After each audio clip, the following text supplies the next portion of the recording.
ব্যবসায়িক ও পর্যটন ভিসায় ভ্রমণের ক্ষেত্রে নির্দিষ্ট কয়েকটি দেশের নাগরিকদের জন্য শর্ত হিসাবে সর্বোচ্চ 20,000 মার্কিন ডলার পর্যন্ত ফেরতযোগ্য ভিসা বন্ড দেওয়ার বিধান স্থায়ী করতে যাচ্ছে যুক্তরাষ্ট্রের পররাষ্ট্র দপ্তর।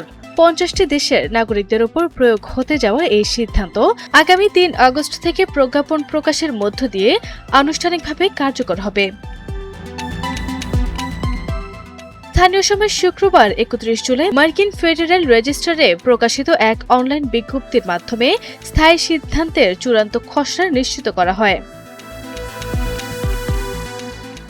নতুন বিধান অনুযায়ী B1 ব্যবসা ও B2 পর্যটন ক্যাটাগরির ভিসা আবেদনকারীদের ক্ষেত্রে কনসুলার কর্মকর্তারা আবেদন ভেদে 10,000, 15,000 কিংবা সর্বোচ্চ 20,000 ডলার পর্যন্ত বন্ড নির্ধারণ করে দিতে পারবেন। ট্রাম্প প্রশাসনের অধীনে গত বছর আগস্টে চালু হওয়া 1 বছর মেয়াদী পরীক্ষামূলক প্রকল্প সফল দাবি করে এটি স্থায়ী রূপ পাচ্ছে। পাইলট প্রকল্পে বন্ডের সর্বনিম্ন পরিমাণ 5,000 ডলার থাকলেও নতুন বিধানে সেটি বাদ দিয়ে সর্বনিম্ন সীমা 10,000 ডলার করা হয়েছে। তালিকাভুক্ত 50টি দেশের মধ্যে 30টিরও বেশি দেশই আফ্রিকান মহাদেশের।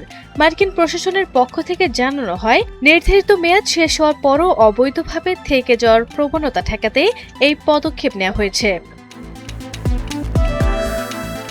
প্রাথমিক ফলাফলে নির্দিষ্ট দেশগুলো থেকে বেশিদিন থাকার হার উল্লেখযোগ্যভাবে কমে এসেছে বলে উল্লেখ করা হয়।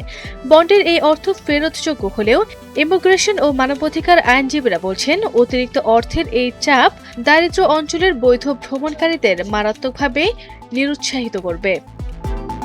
আরবি ইসলাম হিমু, NTV অনলাইন।